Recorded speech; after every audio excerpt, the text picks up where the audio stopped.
کہ محفل کی ابتدا ہے کلام مجید سے، محفل کی ابتدا ہے کلام مجید سے، اور رحمت کے پھول برسیں گے ذکر سعید سے، اور بلبل کی زندگی ہے صاف و گلاب پر۔ جب تک کہ آپ سبحان اللہ ماشاءاللہ کا داد نہیں لگے، جب تک مجلس میں ذائقہ نہیں آئے کہ بلبل کی زندگی ہے صاف و گلاب پر، اور حافظ کی زندگی ہے خدا کے کلام پر۔ اب آئیے بلا تاکہ قرآن عظیم سے آغاز، قرآن عظیم کی تلاوت سے آغاز کی جائے اس محفل کی۔ اس سے پہلے میں یہ کہوں گا کہ شرافت، صداقت، دیانت موتی، شرافت، صداقت، دیانت موتی، یہ موتی ہمیشہ لٹاتی ہے قرآن، اور جہالت کا نقشہ مٹا کر دلوں سے ہدایت کا راستہ چلاتا ہے قرآن۔ اور سناؤ نغمے قرآن کہ ہم بیدار ہو جائیں، سناؤ نغمے قرآن کہ ہم بیدار ہو جائیں، اندھیروں سے نکل کر صاحب انوار ہو جائیں، اور صحرا میں جنگلوں میں بیاباں میں پڑھو، مینار دل پڑی ہے تو میدان میں پڑھو۔ آئیے بلا تاخیر حضرت علامہ حافظ و قاری محمد انور اشرف شاہ صاحب یا ایھا الذین آمنوا استعینوا بالصبر والصلاة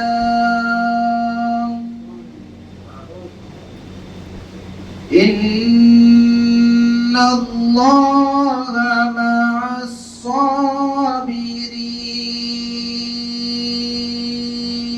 الصابرین ولا تقولوا لمن يقتل في سبيل الله أموات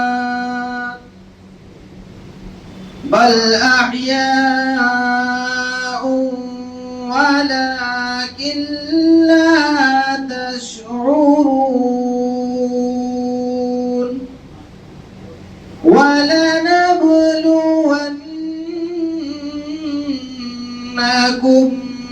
بشيء من الخوف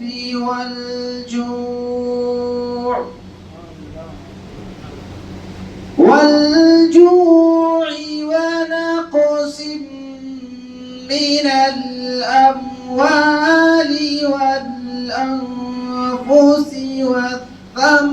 والثمرات وبشر الصابرين الذين إذا أصابتهم مصيبة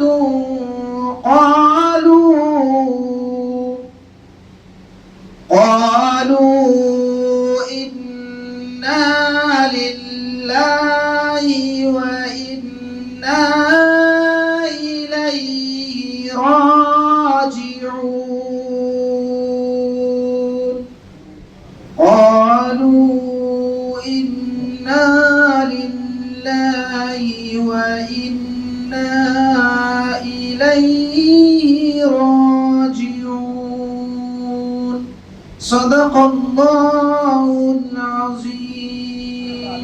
بلا تاخیر وقت کو مد نظر رکھتے ہوئے مدرسہ مسجد تعلیمات قرآن کے خطیب و امام کو میں دعوت سنت بیان کریں گے، پڑھیں گے۔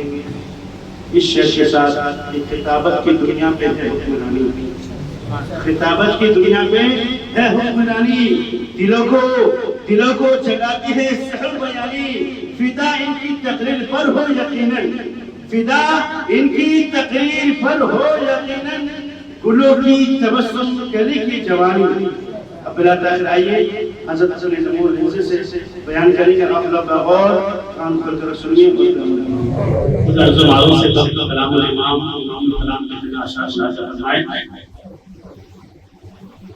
ان کی محنت میں دل کے گنچے گدا دیے ہیں، گنچے گدا دیے ہیں، ان کی محنت دل کے غنچے کھلا دیے ہیں، غنچے کھلا دیے ہیں، جس راہ چل گئے ہیں پوچھے بسا دیے ہیں، پوچھے بسا دیے ہیں، جب آ گئی ہے جوش رحمت پہ ان کی آنکھیں، رحمت پہ ان کی آنکھیں، جب آ گئی ہے جوش رحمت پہ ان کی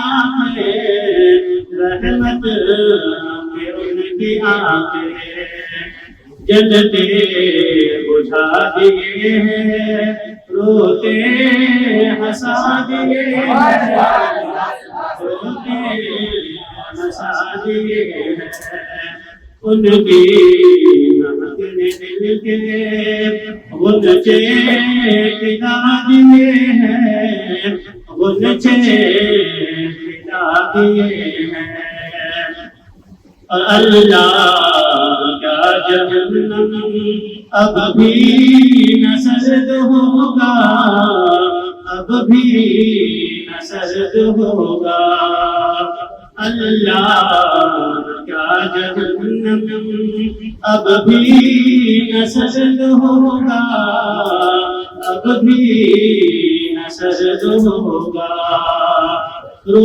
رو کے مصطفیٰ نے دریا بہا دیے ہیں، دریا بہا دیے ہیں، اور میرے کریم سے گر قطرہ کسی نے مانگا، قطرہ کسی نے مانگا، میرے کریم سے گر قطرہ کسی نے مانگا، قطرہ کسی نے مانگا، دریا بہا دیے ہیں، دربے بہا دیے ہیں، دربے بہا دیے ہیں، ملک سخن کی شاہی تم کو رضا مسلم، تم کو رضا مسلم، ملک سخن کی شاہی تم کو رضا مسلم، تم کو رضا مسلم، جس سمت آ گئے ہو سکے بٹھا دیے ہیں، سکے بٹھا دیے ہیں، ان کی محفل دل کے غنچے کھلا دیے ہیں، غنچے کھلا دیے ہیں، الحمدللہ الحمدللہ الذي فضل سيدنا ومولانا محمد صلى الله تعالى عليه وسلم على العالمين جميعا وأقامه يوم القيامة للمزكين للمتلبسين الخطائين الهادئين شفيعا فصلى الله تعالى عليه وعلى كل من هو قلبه ومرضيه لديه صلاة تبقى وتدوم بدوام الملك الحي القيوم، ونشهد أن لا إله إلا الله وحده لا شريك له، ونشهد أن سيدنا ومولانا محمدا عبده ورسوله، أما بعد، فأعوذ بالله من الشيطان الرجيم، بسم الله الرحمن الرحيم، وإن كنتم في ريب مما نزلنا على عبدنا فأتوا بسورة من مثله وادعوا شهداءكم من دون الله إن كنتم صادقين. آمنت بالله صدق الله مولانا العظيم وبلغنا رسوله النبي الأمين المتين المكين المبين الكريم، ونحن على ذلك لمن الشاهدين والشاكرين، والحمد لله رب العالمين. دریدہ جامع انسانیت ہے، خلاق گردش آرائی سے حاصل، لہو رشتہ ہے دھرتی کے جبی سے، پھر اس عرش پیمائی سے حاصل، عشق ناپید خلق کی گزردش صورت مار، عقل کو تابع فرمان نظر کر نہ سکا، ڈھونڈنے والا ستاروں کی گزرگاہوں کا، اپنی افکار کی دنیا میں سفر کر نہ سکا، جس نے سورج کی شعاعوں کو گرفتار کیا، زندگی کی شب تاریخ سحر کر نہ سکا، اپنی حکمت کے کھمو پیش میں ایسا الجھا کہ آج تک فیصلے رفع ضرر کر نہ سکا۔ ہے قول محمد قول خدا فرمان نہ بدلا جائے گا، ہے قول محمد قول خدا فرمان نہ بدلا جائے گا، بدلے گا زمانہ لاکھ مگر قرآن نہ بدلا جائے گا۔ وہ معزز تھے زمانے میں مسلمان ہو کر، وہ معزز تھے زمانے میں مسلمان ہو کر، ہم خار ہوئے تاریخ قرآن ہو کر۔ بادل توحید کے متوالوں، شمع رسالت کے پروانوں، اولیاء امت کے دیوانوں، قرآن کریم کے فداکاروں، شہدائے ملت کے طلبگاروں، غوث اعظم کے جانثاروں، انیس بے کسا چارہ ساز درد رنگا، بتارے دو جہاں سرور کونو مکا، مالک این و عام، غریبوں کے غم خسار، سید ابرار و اخیار، دونوں عالم کے مالک و مختار، انیس غریبین، رحمت للعالمین، مراد المشتاقین، جان عالمین، شفیع المذنبین، فخر آدم و بنی آدم، خلیفۃ اللہ اعظم، باعث ایجاد عالم، نور مجسم، سید الثقلین، منبع جود و سخا، صبح کائنات کے شمس الضحا، شام کائنات کے بدر الدجا، اللہ کا پیارا، امت کا سہارا، محبت جبرائیل، آرزو میکائیل، آقائے اسرافیل، مولائے عزرائیل، ہادی اعظم، مظہر عدم، مطلوب محترم، خیر مجسم، ناجش عرب و عجم، مالک رفاق و امم، بھیک دینے والے داتا، کرم فرمانے والے آقا، جو سبز السلام کا مرشد اعظم ہے، شکستہ دلوں کا کارساز ہے، روحانی طرف و اضطراب کا مسیحا ہے، دین جس کے زر دولت کا روحی غلام ہے، جن کے آستان عرش کی حبشی کلیز ہے، زمین جس کے قلوب محمیت نجوم سے شرفیاب ہے، آسمان جس کے عظیم تصدق سے سرفراز ہے، عرش مجید جس کی منزل ہے، کہکشاں جس کے غبار راہ ہے، اوج سکندری جس کا معمول معیار ہے، اور شہنشاہی جس کی غلامی کا ادنا اعجاز ہے، آب حیات کا چشمہ جس کے داد نوش اندھا روشن پیمانہ ہے، کوثر و سلسبیل جس کے سودائے چشم رحمت کے دو جام ہیں، سعادت و فرشتہ جس کی ذات سبودہ صفات سے منسلک ہے، دونوں جہاں کی آبرو جس کے مہر نبوت سے متعلق ہے، شمش بازبہ جس کے در نبوت کا طواف کرتا ہے، بدر کامل جس کے دروازے کا بھکاری ہے، فرش و عرش پر جس کی امامت کا خوبصورت پرچم لہرا رہا ہے، انبیاء کرام جس کے نغمہ سرا ہے، رسول اعظم جس کے احساس مند ہے، سدرات کے مقیم جبرائیل امین جس کے پاسبان ہے۔ علماء کرام جن کے نائبین میں میری مراد رحمت عالم، نبی معظم، رسول اعظم، جمیل الشیم، شفیع الامم، صاحب جود و کرم، مالک حل و حرم، ارباب لوح و قلم، دافع الملائک والعلم، آفتاب رسالت، مہتاب نبوت، محمد علیہ صلی اللہ علیہ وسلم کے بارگاہ عالیہ میں درود و سلام کی ڈالی محبت کی خالی میں سجا کر پیش کرے اور ولہانہ انداز میں الہا و زاری کے ساتھ پڑھے۔ اللہم صلی علی سیدنا مولانا محمد وسلم، صلاۃ و سلام علیک یا رسول اللہ صلی اللہ تعالی علیہ وسلم۔ برادران ملت اسلامیہ، اللہ تبارک و تعالی قرآن مجید میں ارشاد فرماتا ہے وَإِن كُنتُمْ فِي رَيْبٍ مِّمَّا نَزَّلْنَا عَلَىٰ عَبْدِنَا فَأْتُوا بِسُورَةٍ مِّن مِّثْلِهِ وَادْعُوا شُهَدَاءَكُم مِّن دُونِ اللَّهِ إِن كُنتُمْ صَادِقِينَ۔ اگر تم شک کرتے ہو اس کلام کے بارے میں جو ہم نے اتارا محمد صلی اللہ علیہ وسلم پر، تو اس کے ذکر ایک صورت بنا کر کے پیش کرو اور اپنی مدد کے لیے اللہ کے علاوہ تمام دوستوں احباب کو بلا لو۔ وَإِن كُنتُمْ صَادِقِينَ، اگر تم سچے ہو۔ قرآن پاک کا چیلنج آج بھی موجود ہے، قرآن پاک کے چیلنج کا کوئی مطالبہ پورا نہیں کر سکا، شک کرنے والے شک کرتے رہے، مطالبہ پورا نہیں کر سکا، اپنے دعوے کا دلیل نہ بنا سکا۔ قرآن پاک میں 114 سورہ ہے، تم صرف ایک سورت بنا کر کے پیش کرو، پوری آل عمران نہیں، سورہ آل عمران نہیں، سورہ رحمان نہیں، سورہ یاسین نہیں، بلکہ ایک چھوٹی سی سورہ اور کوثر بنا کر کے پیش کرو، چھوٹی سی سورہ سورۃ اللہ احد بنا کر کے پیش کرو۔ اگر اکیلا نہ بنا سکو تو تم اپنی مدد کے لیے اللہ کے علاوہ تم اپنی مدد کے لیے دوست احباب کو بلا لو۔ اگر اکیلا نہ بنا سکو تو اپنی مدد کے لیے کسی زبادار کو بلا لو۔ اگر اکیلا نہ بنا سکو تو کسی سائنسدان کو بلا لو۔ اگر اکیلا نہ بنا سکو تو کسی مدبر و مفکر کو بلا لو۔ اگر اکیلا نہ بنا سکو تو اپنی مدد کے لیے اللہ کے علاوہ ساری مخلوق کو بلا لو۔ قسم خدا کی تاریخ گواہ ہے، آج 1400 سال گزر جانے کے بعد قرآن پاک کے چیلنج کا مطالبہ کوئی پورا نہیں کر سکا ہے۔ اللہ تبارک و تعالی عالم الغیب ہے، وہ جانتا تھا کہ قرآن پاک کا چیلنج کوئی پورا نہیں کر سکتا، تو چیلنج دینے کے بعد نتیجہ بھی بتا دیا، فَإِن لَمْ تَفْعَلُوا وَلَن تَفْعَلُوا فَاتَّقُوا النَّارَ الَّتِي وَقُودُهَا النَّاسُ وَالْحِجَارَةُ فَإِن لَمْ تَفْعَلُوا وَلَن تَفْعَلُوا، اگر تم نہ بنا سکو اور ہرگز تم نہیں بنا سکتے ہو تو اس کا انجام بھی بتا دیا، وَقُودُهَا النَّاسُ وَالْحِجَارَةُ وَأُعِدَّتْ لِلْكَافِرِينَ، اس آگ سے ڈرو جس کا ایندھن لوگ اور پتھر ہے۔ اللہ تبارک و تعالیٰ نے ارشاد فرمایا کہ قرآن پاک میں جو شک کرتا ہے وہ یقیناً کافر اور مشرک ہی ہوگا، اگر مسلمان شک کرے گا تو کافر ہو جائے گا۔ وَأُعِدَّتْ لِلْكَافِرِينَ، وَأُعِدَّتْ لِلْكَافِرِينَ، اور دردناک عذاب کافروں کے لیے تیار رکھا گیا ہے۔ برادران جماعت اسلامیہ، چھوٹی بڑی کتابیں اور صحیح سے تو بہت سی ہے، لیکن میں نے انجیل سے پوچھا، اے انجیل بتا تیرا نام کیا ہے؟ انجیل نے کوئی جواب نہیں دیا۔ میں نے زبور سے پوچھا، اے زبور بتا تیرا نام کیا ہے؟ زبور نے کوئی جواب نہیں دیا۔ میں نے توریت سے پوچھا، اے توریت تو کس لیے آیا ہے؟ توریت نے کوئی جواب نہیں دیا۔ مگر قسم خدا کی مسلمانوں، جب میں قرآن سے پوچھا، اے قرآن بتا تو کس لیے آیا ہے، تیرا نام کیا ہے؟ تو قرآن نے کہا بل ہوا قرآن مجید، میرا نام قرآن مجید ہے۔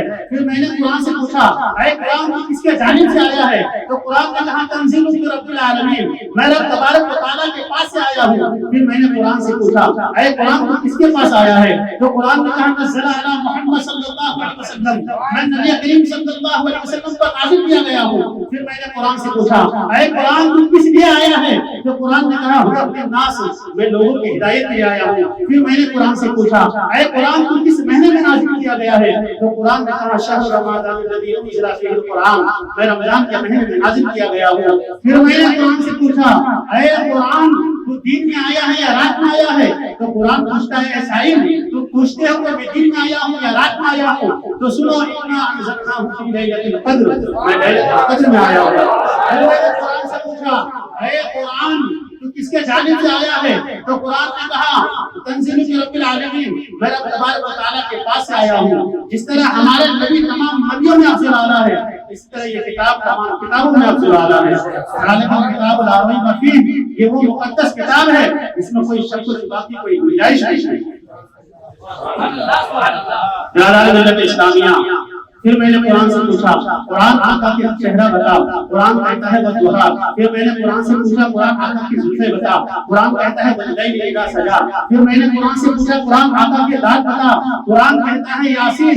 پھر میں نے قرآن سے پوچھا، قرآن آقا کا سینہ بتا، قرآن کہتا ہے الم نشرح لک صدرک۔ پھر میں نے قرآن سے پوچھا، قرآن آقا کے آنکھیں بتا، قرآن کہتا ہے الم نجعل لہ عینین۔ پھر میں نے قرآن سے پوچھا، قرآن آقا کی نظریں بتا، قرآن کہتا ہے ما زاغ البصر وما طغى۔ پھر میں نے قرآن سے پوچھا، قرآن آقا کی رسالت بتا، قرآن کہتا ہے یا ایھا الرسول۔ پھر میں نے قرآن سے پوچھا، قرآن آقا کی نبوت بتا، قرآن کہتا ہے یا ایھا النبی۔ پھر میں نے قرآن سے پوچھا، قرآن آقا کا شہر بتا، قرآن کہتا ہے لا اقسم بھذا البلد۔ پھر میں نے قرآن سے پوچھا، قرآن آقا کی معراج بتا، قرآن کہتا ہے سبحان الذی اسری بعبدہ لیلا من المسجد الحرام۔ پھر میں نے قرآن سے پوچھا، قرآن آقا کی ختم نبوت بتا، قرآن کہتا ہے ما کان محمد ابا احد من رجالکم ولكن رسول اللہ وخاتم النبیین۔ پھر میں نے قرآن سے پوچھا، قرآن آقا کی رفتار بتا، قرآن کہتا ہے ما زاغ البصر وما طغى۔ پھر میں نے قرآن سے پوچھا، قرآن آقا کی باتیں بتا، قرآن کہتا ہے ما ينطق عن الهوى۔ پھر میں نے قرآن سے پوچھا، قرآن آقا کے یار بتا، قرآن کہتا ہے اولئک علی ھدی من ربہم واولئک هم المفلحون۔ ذالک الکتاب لا ریب فیہ، یہ وہ مقدس کتاب ہے اس میں کوئی شک و شبہ کی کوئی گنجائش نہیں ہے۔ برادران ملت اسلامیہ، قرآن پاک صرف ایک موضوع نہیں ہے بلکہ عناوین اور موضوعات کا ایک گہرے ناپیدا کنار ہے۔ قرآن پاک کے تعلق سے اتنے عناوین ابھرتے ہیں کہ اگر ہم اسے انتخاب بھی کرنا چاہیں تو یقیناً بہت مشکل ہوگی کہ ہم کیا بیان کریں اور کیا بیان نہ کریں۔ قرآن مجید کے فضائل و مناقب، قرآن پاک کے علمی تصور اور قرآن پاک کے کائناتی اور آفاقی پیغام کو سمجھنے کے لیے ایک زندگی چاہیے۔ قرآن پاک کے کسی ایک گوشے پہ کام کرتے ہوئے ارباب علم کی زندگیاں گزر گئی ہیں۔ آج لاکھوں کی تعداد میں قرآن پاک کے تفاسیر اور قرآن پاک کے اعجاز پر کتابوں کا ایک سمندر ہے جو ہمارے سامنے ہے۔ ایک صاحب علم نے کسی باغ کی سیر کرتے ہوئے سوچا تھا کہ جب انہوں نے باغ میں قدم رکھا تھا تو سوچا تھا کہ میں اپنے دوستوں کے لیے پھول لے جاؤں گا۔ چند خوبصورت پھول انہوں نے اپنے دامن میں سجائے اور دامن بھرتے رہے یہاں تک کہ باغ میں ایک ایسا مقام آیا کہ جب اس باغ کے حسن نے ان کے ہوش و حواس گم کر دیے تو وہ عالم جذب و مستی میں آ کر اپنے ہاتھ سے دامن چھوڑ بیٹھے۔ انہیں احساس بھی نہیں رہ گیا کہ میں اپنے دوستوں کے لیے کچھ پھول چن رہا تھا۔ ایسے ہی قرآن پاک کے اعجاز کا عالم نہیں ہے کہ آپ مطالعہ کرتے جائیے تو جی چاہتا ہے کہ قرآن پاک کے کچھ مفاہیم اپنے ذہن کے اندر منتقل کر لیں گے، لیکن جب اس بحر کا پہلا کنار وہ غواص کی حیثیت سے موتیوں کا انتخاب کرنا چاہے تو دامن حیات تنگ نظر آتا ہے۔ دینے والے مجھے دینا ہے تو اتنا دے دے کہ مجھے شک بھری کوتاہی دامہ ہو جائے۔ یہ کیفیت ہوگی قرآن پاک کا مطالعہ کرنے والے کی اور قرآن پاک کو سمجھنے والے کی۔ آپ اندازہ فرمائے آج 1400 سال سے قرآن پاک کے مضامین پر کروڑوں کتابیں لکھی گئی ہے اور لکھی جا رہی ہے، لیکن ہر لکھنے والا یہ دعویٰ کر رہا ہے کہ ہم قرآن پاک کے مضامین کا حقیقی ادراک کو کیا کر سکیں گے؟ ہم تو قرآن پاک کے سمندر کے کنارے سے سیٹیاں کی رہے ہیں، ساحل کی تماشائی ہے، موجود ہے اور سمندروں میں غواصی کی ساتھ تو ہمارے اندر ہے ہی نہیں۔ عزیزان ملت اسلامیہ، یہ میں اس لیے کہہ رہا ہوں کہ قرآن پاک کے نزول کا سلسلہ منقطع ہو گیا ہے، مگر قرآن پاک کے مضامین کا نزول قلب انسانی کو صبح قیامت تک جلوہ ہوتا رہے گا۔ قرآن پاک ہر دور کے لیے نظام زندگی ہے، قرآن پاک ہر زمانے کے لیے نظام زندگی ہے، قرآن پاک ہر عصر کے لیے نظام زندگی ہے، قرآن پاک ہر قوم کے لیے نظام زندگی ہے، قرآن پاک ہر طبقے کے لیے نظام زندگی ہے۔ زمانہ جو بھی مطالبہ کرے گا قرآن پاک اسے عطا فرمائے گا۔ زمانے کے مطالبات بدلتے رہتے ہیں، اس لیے قرآن پاک کا فیضان بھی ہر دور میں اپنی نئی نئی شکل کے ساتھ جلوگر ہوتا رہے گا۔ برادران ملت اسلامیہ، یہ موضوع تو اتنا بڑا ہے کہ اس میں گھنٹوں گفتگو کی جا سکتی ہے، لیکن میں اعجاز قرآن کے حوالے سے ایک چھوٹی سی تمہید پیش کرنا چاہوں گا۔ اگر میری گفتگو زیادہ بوجھل نظر آئے تو کم از کم مذاق کی سماعت کے اعتبار سے میرا ساتھ دیجیے گا، تاکہ میں اپنی گفتگو مکمل کرتے وقت یہ محسوس نہ کروں کہ میں اپنی بات اپنی کلمہ بیانی کی بنیاد پر نہیں سمجھا پا رہا ہوں۔ برادران ملت اسلامیہ، انبیاء کرام کا یہ تسلسل رسول گرامی پاک صلی اللہ علیہ وسلم کے زمانے تک قائم رہا، پھر انہیں خاتم النبیین بنایا گیا۔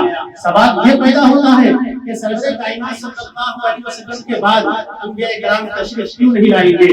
نبی کریم صلی اللہ علیہ وسلم سے پہلے زمانے کا کون سا ایسا داعیہ تھا، کون سا ایسا تقاضا تھا جس کی بنیاد پر مشیت پیغمبروں کو بھیجا کرتی تھی؟ تو آپ اچھی طرح جانتے ہیں کہ نبی کریم صلی اللہ علیہ وسلم سے پہلے جب بھی دنیا میں ظلم پھیلا، جب بھی دنیا میں گناہ پھیلا، جب بھی دنیا میں سرکشی پھیلی، جب بھی دنیا میں ناخدا پرستی پھیلی، جب بھی چہروں کا وقار اٹھا، جب بھی نگاہوں کی حیا ڈلی، جب بھی بیواؤں کے نالے بلند ہوئے، جب بھی کمزور کے آہوں نے باب عجابت الہی کو کھٹکھٹایا، اور جب بھی مظلومی کے سوزے درو اور زمین میں فریاد کی، اور جب بھی تڑپتی ہوئی آنکھوں نے رب عرش عظیم کے بارگاہ میں سر رکھا، تب اللہ تبارک و تعالیٰ نے کسی پیغمبر کو مبعوث کیا، تب اللہ تبارک و تعالیٰ نے کسی نبی کو مبعوث کیا، تب اللہ تبارک و تعالیٰ نے کسی پیغمبر کو مبعوث کیا، یہاں تک کہ نبی کریم صلی اللہ علیہ وسلم خاتم النبیین بن کر کے آئے، آخری رسول بن کر کے آئے، آخری پیغمبر بن کر کے آئے۔ اب ان کے بعد کوئی نبی نہیں ہوگا، نہ ذلی نبی ہوگا، نہ بروزی نبی ہوگا، نہ متبع نبی ہوگا، نہ مقدم نبی ہوگا، نہ پرتو نبی ہوگا، نہ عکس نبی ہوگا، کسی طرح کی کوئی نبوت نہیں ہوگی، اس لیے کہ وہ خاتم النبیین بن کر کے آئے ہیں، آخری رسول بن کر کے آئے ہیں، آخری پیغمبر بن کر کے آئے ہیں۔ خود ارشاد فرماتے ہیں لا نبی کا بعدی، میرے بعد کوئی نبی نہیں ہوگا۔ لوگ کہتے ہیں کیا ظلم ختم ہو گیا ہے؟ کیا آج انسان مسلمان نہیں ہو رہا ہے؟ کیا آج انسان ذلیل نہیں ہو رہا ہے؟ کیا آج بیواؤں کے نالے بلند نہیں ہو رہے ہیں؟ کیا کمزوروں کے آنکھوں نے باب عجابت الہی کو کھٹکھٹا نہیں رہے ہیں؟ کیا مظلوم کے سوزے درود اور ضمیر میں کسی پیغمبر کا مطالبہ نہیں کر رہی ہے؟ تو پیغمبر کیوں نہیں تشریف لائے گا؟ نبی کیوں نہیں تشریف لائے گا؟ نبی کیوں نہیں جلوگر ہوگا؟ اگر اس کا جواب ملاحظہ کرنا ہے تو پیغمبر اعظم کے افضلیت مصطفیٰ کو دیکھنا ہوگا، ان کی ہماگیری کو دیکھنا ہوگا، قرآن پاک کے اعجاز کو دیکھنا ہوگا، قرآن پاک کی خاتمیت کو دیکھنا ہوگا، قرآن پاک کے ہر دور کے رہنمائی کی استطاعت کو دیکھنا ہوگا، قرآن پاک کا مطالعہ کرنا ہوگا، تب تم جواب دے سکو گے کہ دیکھو میرے پیارے آقا صلی اللہ علیہ وسلم سے پہلے جتنے بھی پیغمبران کرام تشریف لائے ان کو کتابیں ضرور دی گئی، مگر ان کی کتابوں کی حفاظت کا ذمہ پروردگار عالم نے نہیں لیا، خدائے غنی و جبار نے نہیں لیا، رب العزت نے نہیں لیا، ذو الجلال و اکرام نے نہیں لیا، پروردگار عالم نے نہیں لیا۔ اس لیے کہ مشیت کے علم میں یہ بات تھی، مشیت کے فیصلے میں یہ بات تھی کہ اب کوئی نبی آنے والا ہے، اب کوئی رسول آنے والا ہے، اب کوئی پیغمبر آنے والا ہے۔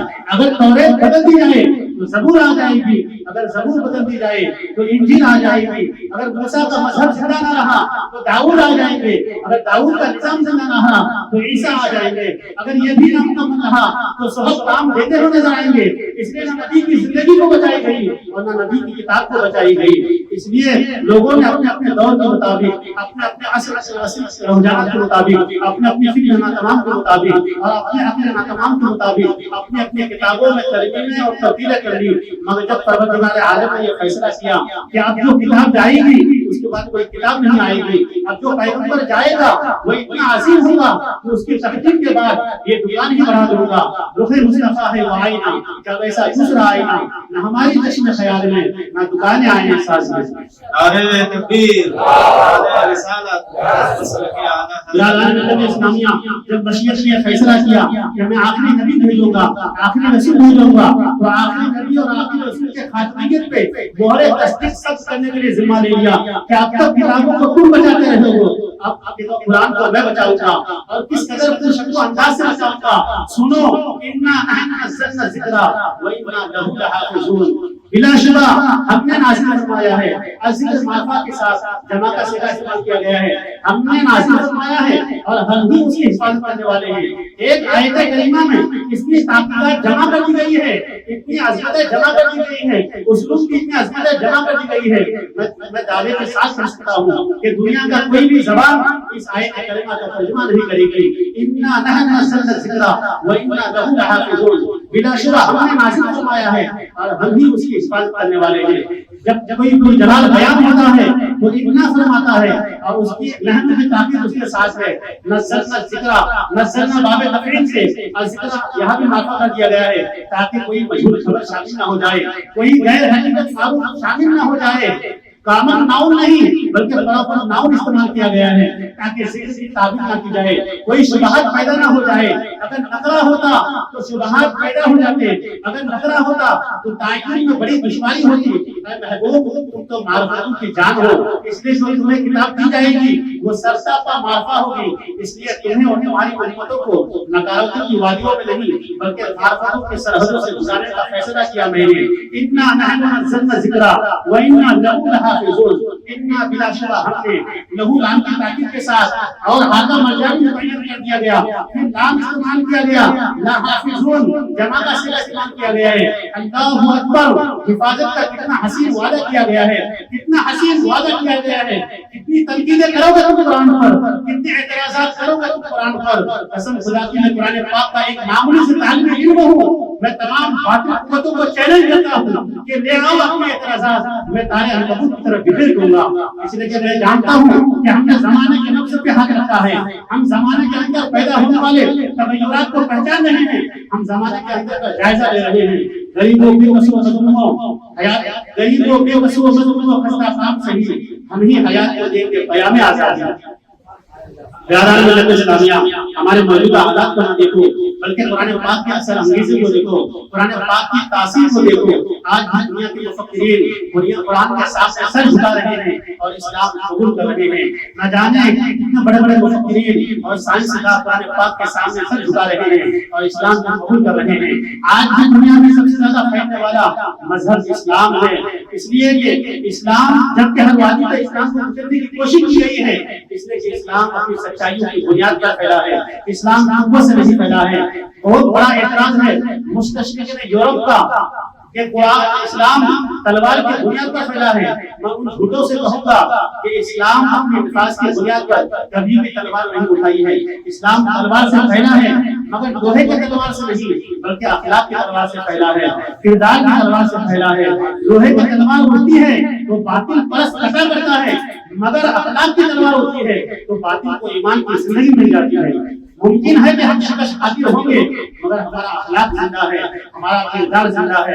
ہم محبت کو فاتح عالم سمجھتے ہیں، یقین محکم عمل پہ ہوئے محبت فاتح عالم، یہاں کی زندگانی ہے یہ مردوں کی شمشیریں. برادران ملت اسلامیہ، محبت اگر زندہ رہی، اخلاق اگر زندہ رہا، تعلیم اسلام اگر زندہ رہا، قرآن کا آئین اگر زندہ رہا، ہماری آہے سپرگائی زندہ رہی، نالائق دین شدی زندہ رہی، اور تلاوت صبح زندہ رہی، وہ تلاوت خدا کے بارگاہ میں مشہور ہے. اگر یہی زندگی رہی تو یقیناً اسلام کسی بھی صدی میں غالب اور عظیم قوت بن کر کے ابھرے گا. یہ اس لیے کہ 21ویں صدی ہے، یہ 20ویں صدی ہے. جہالت و تعلیم کو کم کرنے والے قرآن پاک کو پھیلانے کی کوشش کر رہے ہیں. مجھے اچھی طرح یاد ہے کہ یوروپ میں سلمان رشدی کے تحریر کے بعد کم از کم یہی ہوا کہ کئی لاکھ قرآن پاک صرف اس لیے بھی گئے تھے کہ سلمان رشدی کے اعتراضات کی حقیقت رکھتے ہیں. ان کے میزوں پہ قرآن پاک کو دیکھا گیا، جبکہ قرآن پاک کو دیکھنا بھی پسند نہیں کرتے تھے. اس کے بعد کئی لاکھ انسانوں نے اسلام کو قبول کر لیا. اور اس کا اندازہ کرنا ہو تو آؤ میں تم کو بتاؤں، جب بھی ابھی شر برانگیزر کے درجے خیر و مباشر بیدار رہو، قرآن عظیم کا مطالعہ کرو. دیکھو جب بھی قرآن پاک پہ اعتراض کیا جائے گا، قرآن پاک اپنی عظمتوں کے ساتھ جلوہ گر ہوگا. عہد رسالت میں بھی یہی ہوا.